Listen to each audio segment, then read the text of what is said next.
एकादशी पहाटेची महापूजा शासनाच्या वतीने अजूनही चालू आहे। आपल्या महाराष्ट्राच्या मुख्यमंत्र्याच्या यादीमध्ये होऊन गेलेल्या मुख्यमंत्र्यामध्ये एक तुम्हाला नाव आठवते का बघा, बाबासाहेब भोसले आठवते नाव। थोडे दिवस होते ते महापूजा करण्याकरता आले, त्यांना कळालं की पंढरपूरमध्ये आज 15 लाख भाविक समाज एकत्र झाला। आश्चर्य वाटलं, एवढा समाज जमतो याचा अर्थ पांडुरंगाचा चमत्कार असल्याशिवाय समाज जमत नाही। पूजा संपली, गरुड खांबाजवळ प्रसाद देण्याची पद्धत, आता थोडं काम चालू असल्यामुळे थोडी पद्धत बदलली आहे, पण पूर्वीच्या काळात गरुड खांबाजवळ प्रसाद देण्याची पद्धत होती। तिथे आल्यानंतर बाबासाहेब भोसलेने पुजाऱ्यांना विचारलं, काहो ज्या पांडुरंगा करता 15 लाख भाविक समाज एकत्र झालाय त्या पांडुरंगाचे चमत्कार काही सांगाल का? पुजाऱ्यामध्ये डिंगरी आडनावाचे पुजारी होते, त्यांना राजकारणाचा चांगला अभ्यास होता। त्यांनी लागलीच उत्तर दिलं, बाबासाहेब आमच्या पांडुरंगाचा हा चमत्कार आहे, तुम्ही मुख्यमंत्री झाला त्याच्यापेक्षा मोठा चमत्कार कोणता? हे मागचं अशा प्रकारचं कुठलं तरी कर्म असतं महाराज, पण जीवाला कर्मानुसार भोग घ्यावा लागत असतो, परमात्म्याचं तसं नाही महाराज।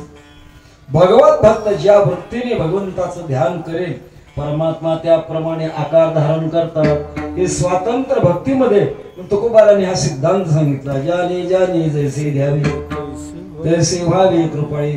पांडुरंगाच्या रूपातून ध्यान करा, व्यंकटेश भगवान बालाजीच्या रूपातून आपण ध्यान करा। एकच परमात्मा आहे आणि तोच परमात्मा प्रसंगानुसार भक्ताच्या माध्यमातून आपलं रूप धारण करतो। भगवत भक्त इच्छा करतात, आता दृष्टी पुढे ऐसा चितूर आहे जो मी तुझं पाहे पांडुरंगा, तेव्हा अशा रूपाने तुम्ही व्हा। एक छोटा प्रसंग आहे, थोडक्यात सांगून जाईल। राम अवताराचं कार्य संपलं, भगवान प्रभू रामचंद्र निजधामाला जाणार, हनुमंतरायाने नमस्कार केला, प्रभू आता या रूपातून मला दर्शन कधी देणार?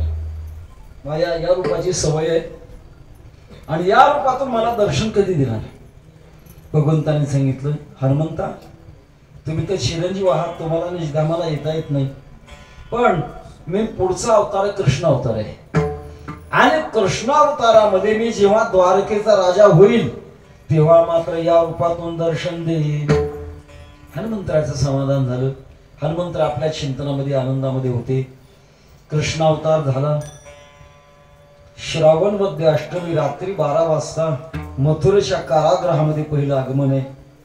नंतर वसुदेवाच्या माध्यमातून गोकुळला घेऊन गेले आणि गोकुळामध्ये असं शास्त्रामध्ये वर्णन आहे, 11 वर्ष 11 महिने आणि 11 दिवस राहिले।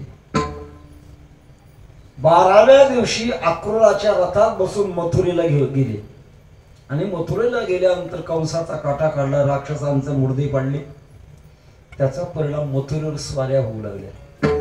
भगवंताने विचार केला, आपण इथं आहोत म्हणून स्वाऱ्या होतात आणि स्वाऱ्या झाल्यामुळे लोकांना त्रास होतो, उपद्रव होतो, त्याच्यापेक्षा आपण इथं न राहिलेलं बरं।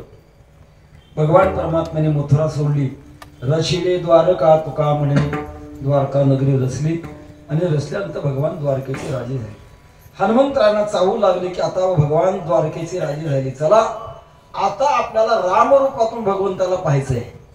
एका बागेमध्ये गेले आणि स्वभावाप्रमाणे फुलं तोड पान तोड हे करता करता नोकराने सांगितलं भगवान कृष्ण परमात्म्याला, कोणीतरी वानर आलंय आणि ते आपल्या बागेचा विध्वंस करतय। आता यांना माहित नव्हतं का कोण वानर आहे काय करतय ते, त्यांच्या लक्षात आलं, ठीक आहे म्हणाले, आपण आता एका कामात अनेक कामं करू। गरुडाला झाला होता अभिमान, जगाचा मालक मी माझ्या पाठीवर वाहून घेऊन जातो, माझ्यासारखा शक्तिमान कोण आहे? भगवंताला गरुडाचा अभिमान नष्ट करायचा होता।